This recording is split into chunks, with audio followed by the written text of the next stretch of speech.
Resistors connected in parallel. രണ്ട് resistors consider ചെയ്യാം. Resistor R1 and resistor R2. Okay, both are connected in parallel like this. നമ്മൾ ഇവരെ ഒരു ബാറ്ററിയോട് connect ചെയ്യുന്നു.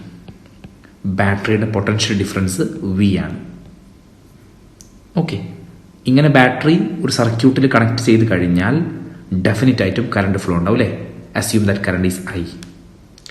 So I current ബാറ്ററിയുടെ positive ടെർമിനലിൽ നിന്ന് ഇങ്ങനെ ഫ്ലോ ചെയ്ത് ഇവിടെ എത്തും അല്ലേ? ഈ പോയിന്റിൽ വെച്ചിട്ട് ഈ വരുന്ന ചാർജ്, ഫ്ലോ ഓഫ് ചാർജ്, അതല്ലേ കറണ്ട്, അതെന്താവും? രണ്ട് വഴി കൂടെ പോകാൻ തുടങ്ങും. കുറച്ച് കറണ്ട് ഈ വഴിയും പോവും, കുറച്ച് കറണ്ട് ഈ വഴിയും പോവും അല്ലേ? R1 പോകുന്ന കറണ്ടിനെ നമുക്ക് I1 എന്നും R2 പോകുന്ന കറണ്ടിനെ നമുക്ക് I2 എന്നും വിളിക്കാം. So I1 and I2. ഈ രണ്ട് കറണ്ടും എന്ത് ചെയ്യും? ഈ വഴി ഇങ്ങനെ പോയിട്ട് ഇവിടെ എത്തും, ഈ വഴി ഇങ്ങനെ പോയിട്ട് ഇവിടെ എത്തും. അവർ വീണ്ടും ഇവിടെ വെച്ചിട്ട് എന്ത് ചെയ്യും? കൂട്ടിമുട്ടും അല്ലേ? എന്നിട്ട് വീണ്ടും പഴയ പോലെ അവരൊന്ന് ചേർന്ന് ഒരുമിച്ച് പോകും. ഒരുമിച്ച് ചേർന്ന് പോകുമ്പോൾ എത്രയും മാറും? Again it become I, right? ഇത് സ്പ്ലിറ്റ് ആയിട്ടാണ് I1 ഉം I2 ആയത്. അവർ വീണ്ടും കമ്പൈൻ ചെയ്യുമ്പോൾ അവരുടെ ടോട്ടൽ വാല്യൂ എഗെയിൻ എന്താവും? I ആയി മാറും. I കറണ്ട് ഇങ്ങനെ ഫ്ലോ ചെയ്ത് തിരിച്ച് നെഗറ്റീവിലെത്തുന്നു. ഓക്കെ, സോ ഇതിലൂടെ പോകുന്ന കറണ്ട് എഗെയിൻ I ആയിരിക്കും. അപ്പം നിങ്ങൾക്ക് ബേസിക്കലി ഇതിൽ നിന്ന് മനസ്സിലായത് total current I is equal to I1 plus I2. അത് വളരെ ക്ലിയർ ആണ് ഫിഗറിന് അല്ലേ? ഓക്കെ, I കറണ്ട് വരുന്നു, ഇവിടെ വെച്ചിട്ട് സ്പ്ലിറ്റ് ആയിട്ട് I1 ഉം I2 ആവുന്നു. അപ്പം I1 ഉം I2 ഉം ആഡ് ചെയ്ത് കഴിഞ്ഞാൽ U will get I, total current. I1 is the current flowing through R1, I2 is the current flowing through R2. Okay, ഇനി നമുക്കിനി നോക്കേണ്ടത് ബാറ്ററിയുടെ പൊട്ടൻഷ്യൽ ഡിഫറൻസ് ആണ്. നിങ്ങൾക്ക് പൊട്ടൻഷ്യൽ ഡിഫറൻസിന്റെ ഡെഫിനേഷൻ ഓർമ്മ ഉണ്ടാവണം. പൊട്ടൻഷ്യൽ ഡിഫറൻസ് എന്ന് പറഞ്ഞു കഴിഞ്ഞാൽ ഇവിടെ V ആണ്. എന്തായിരുന്നു potential difference? It is the work done to move a charge from one point to another. നോക്കുക, ഇവിടെ ബാറ്ററി ഈ പോയിന്റിൽ നിന്ന് ഇതുവഴി ചാർജ് ഇവിടെ എത്തിക്കുന്നുണ്ട് അല്ലേ? അതേപോലെ തന്നെ ബാറ്ററി ചാർജിനെ ഇതുവഴി R2 വഴിയും എന്ത് ചെയ്യുന്നുണ്ട്? നെഗറ്റീവിൽ എത്തിക്കുന്നുണ്ട്. അപ്പൊ രണ്ട് വഴിയിലൂടെ ചാർജിനെ പോസിറ്റീവ് ടെർമിനലിൽ നിന്ന് നെഗറ്റീവ് ടെർമിനലിൽ എത്തിക്കാൻ ബാറ്ററി വർക്ക് ചെയ്യുന്നുണ്ട്. രണ്ട് കേസിലും സ്റ്റാർട്ടിംഗ് പോയിന്റും ഫൈനൽ പോയിന്റും സെയിം ആണ്. സ്റ്റാർട്ടിംഗ് പോയിന്റ് ഇവിടെയാണ്. രണ്ട് കേസിലും ഈ വഴി പോയാലും ഈ വഴി പോയാലും കറണ്ട് അവസാനം എവിടെ തന്നെ എത്തുന്നുണ്ട്? നെഗറ്റീവിൽ തന്നെ എത്തുന്നുണ്ട്. അപ്പൊ രണ്ട് കേസിലെയും സ്റ്റാർട്ടിംഗ് പോയിന്റും ഫൈനൽ പോയിന്റും സെയിം ആണ്. അങ്ങനെ ആകുമ്പം രണ്ട് കേസിലും ചെയ്ത വർക്കും സെയിം ആയിരിക്കും. കാരണം വർക്കിന്റെ കേസിൽ ഏത് വഴിയിലൂടെ പോയി എന്നുള്ളത് പ്രധാനപ്പെട്ടതല്ല, സ്റ്റാർട്ടിംഗ് പോയിന്റും ഫൈനൽ പോയിന്റും മാത്രമേ നമ്മൾ നോക്കൂ. സ്റ്റാർട്ടിംഗ് പോയിന്റും ഫൈനൽ പോയിന്റും സെയിം ആണെങ്കിൽ ആ രണ്ട് കേസിലെയും വർക്കും സെയിം ആണ്. നോക്കുക, ആ വർക്കിന് നമ്മൾ പറയുന്ന പേരാണ് എന്ത്? ആ വർക്കിന് നമ്മൾ പറയുന്ന പേരാണ് പൊട്ടൻഷ്യൽ ഡിഫറൻസ് V. നോക്കുക, ഈ വഴിയാണ് പോകുന്നതെങ്കിൽ ബാറ്ററി ചെയ്ത വർക്ക് V ആയിരിക്കും. ഈ വഴിയാണ് പോയതെങ്കിൽ ബാറ്ററി ചെയ്ത വർക്ക് V ആയിരിക്കും. രണ്ട് കേസിനും വർക്ക്, ആ വർക്കിനാണ് നമ്മൾ എന്ത് പറയാ? Potential difference. സോ ഇവിടുത്തെ പൊട്ടൻഷ്യൽ ഡിഫറൻസും V ആയിരിക്കും, ഇവിടുത്തെ പൊട്ടൻഷ്യൽ ഡിഫറൻസും V ആയിരിക്കും. രണ്ട് കേസിലെയും പൊട്ടൻഷ്യൽ ഡിഫറൻസ് V ആയിരിക്കും. ഇനി നോക്കുക, ഈ രണ്ട് റെസിസ്റ്ററിന്റെയും നെറ്റ് വാല്യൂ നമുക്കറിയാത്തതാണ്, അതാണ് കണ്ടുപിടിക്കേണ്ടത് അല്ലേ? അവരുടെ നെറ്റ് വാല്യൂ നിങ്ങൾ RP ആണെന്ന് വിചാരിക്കുക. സീരീസ് കോമ്പിനേഷന്റെ കേസിൽ നമ്മൾ RS എടുത്ത പോലെ പാരലൽ കോമ്പിനേഷന്റെ കേസിൽ RP ആണ് എന്തെന്ന് വിചാരിക്കുക. ഇവരുടെ രണ്ടുപേരുടെയും ടോട്ടൽ റെസിസ്റ്റൻസ്. അപ്പൊ നമുക്ക് ടോട്ടൽ വോൾട്ടേജ് അറിയാം, ടോട്ടൽ കറണ്ട് അറിയാം, ടോട്ടൽ റെസിസ്റ്റൻസ് RP ആണെന്ന് വിചാരിക്കാം. അങ്ങനെയാണെങ്കിൽ according to Ohm's law I എന്തായിരിക്കും? I എന്ന് പറഞ്ഞാൽ ടോട്ടൽ കറണ്ട് അല്ലേ? Total voltage by total resistance, we can call it as RP. Okay, ഇനി I1 എന്തായിരിക്കും? I1 എന്ന് പറഞ്ഞാൽ നോക്കുക, കറണ്ട് ത്രൂ R1 ആണ്. According to Ohm's law what should be the equation?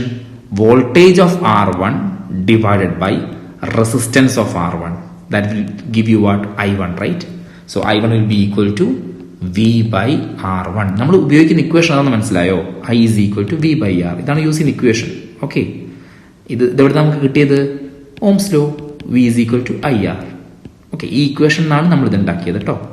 Plus ഇനി I2ന്റെ കേസിലോ I2 ഒഴുകുന്നത് R2യിലൂടെയാണ് അല്ലേ? അവിടുത്തെ വോൾട്ടേജ് എത്രയാണ്? അവിടെയും വോൾട്ടേജ് V തന്നെയാണ്. So it become what? V/R2. So V common അല്ലേ, നിങ്ങൾക്ക് ക്യാൻസൽ ചെയ്യാം. So it become 1/RP is equal to 1/R1 plus 1/R2. ഇത് റിസൾട്ടാണ്. നിങ്ങൾ ഇതിന്റെ റെസിപ്രോക്കൽ എടുക്കണം. 1/RP കണ്ടുപിടിച്ചതിന് ശേഷം നിങ്ങൾ റെസിപ്രോക്കൽ എടുത്താൽ you will get RP. Okay, അപ്പം RP കണ്ടുപിടിക്കാനുള്ള സ്റ്റാൻഡേർഡ് ഇക്വേഷനാണിത്. 1/R1 പ്ലസ് 1/R2 ചെയ്യുമ്പോൾ നിങ്ങൾക്ക് 1/RP കിട്ടും. അങ്ങനെ കിട്ടിയതിന് ശേഷം to find RP you have to take the reciprocal. Okay, ഇങ്ങനെയാണ് പാരലൽ കോമ്പിനേഷനിൽ റെസിസ്റ്റേഴ്സ് കണക്ട് ചെയ്യുക. അങ്ങനെ കണക്ട് ചെയ്യുമ്പം you will get this result. Parallel കോമ്പിനേഷൻ്റെ ന്യൂമറിക്കൽസ് ചെയ്യുമ്പം നിങ്ങൾ ഓർത്തു വെക്കേണ്ട 2-3 കാര്യങ്ങളുണ്ട്. അത് മനസ്സിലാക്കാൻ വേണ്ടിയിട്ട് നിങ്ങൾ ഈ ഫിഗർ കൺസിഡർ ചെയ്യുക. ഇവിടെ നോക്കിയേ, 3 resistors, right? They all are connected in parallel with a battery of potential difference V, right? ഒന്നാമത്തെ പോയിന്റ്, ഈ പാരലലി കണക്ട് ചെയ്തിട്ടുള്ള റെസിസ്റ്റേഴ്സിന് അക്രോസ് ആയിട്ടുള്ള പൊട്ടൻഷ്യൽ ഡിഫറൻസ് അല്ലെങ്കിൽ വോൾട്ടേജ് എന്തായിരിക്കും? ബാറ്ററിയുടെ പൊട്ടൻഷ്യൽ ഡിഫറൻസ് തന്നെയായിരിക്കും. എന്ന് വെച്ചാൽ R1ന്റെ വോൾട്ടേജ് V ആയിരിക്കും, R2ന്റെ വോൾട്ടേജ് V ആയിരിക്കും, R3 അക്രോസ് ആയിട്ടുള്ള വോൾട്ടേജും V ആയിരിക്കും. അതൊന്നാമത്തെ കാര്യമാണ്. രണ്ടാമത്തെ കാര്യം, ഓരോ റെസിസ്റ്ററിലൂടെയും ഒഴുകുന്ന കറണ്ട് ഇപ്പോൾ ഇവിടെ കണ്ടോ, I1, I2, I3, ഇത് 3ഉം കൂടി കൂട്ടിയാൽ നിങ്ങൾക്ക് എന്ത് കിട്ടും? I. ബിക്കോസ് I കറണ്ട് വന്നിട്ട് സ്പ്ലിറ്റ് ആയിട്ടാണ് I1ഉം I2ഉം I3 ഉണ്ടായത്. So I is equal to I1 plus I2 plus I3. ഈ ഒരു കാര്യം ഓർത്ത് വെക്കണം ന്യൂമറിക്കലിന്. രണ്ടാമത്തത്, I1ന്റെയും I2യുടെയും I3യുടെയും ഇക്വേഷനാണ്. I1 എന്ന് പറഞ്ഞാൽ എന്തായിരിക്കും? V/R1. കാരണം വോൾട്ടേജ് V ആണ്, റെസിസ്റ്റൻസ് R1 ആണ്. And next is V/R2. I3 എന്തായിരിക്കും? V/R3. ഈ 2 കാര്യങ്ങൾ നിങ്ങൾക്ക് അറിയുമെങ്കിൽ നിങ്ങൾക്ക് എല്ലാ ക്വസ്റ്റ്യൻസും അറ്റൻഡ് ചെയ്യാൻ പറ്റും. പ്യുവർ പാരലൽ കോമ്പിനേഷൻ്റെ ക്വസ്റ്റ്യൻസിൻ്റെത്.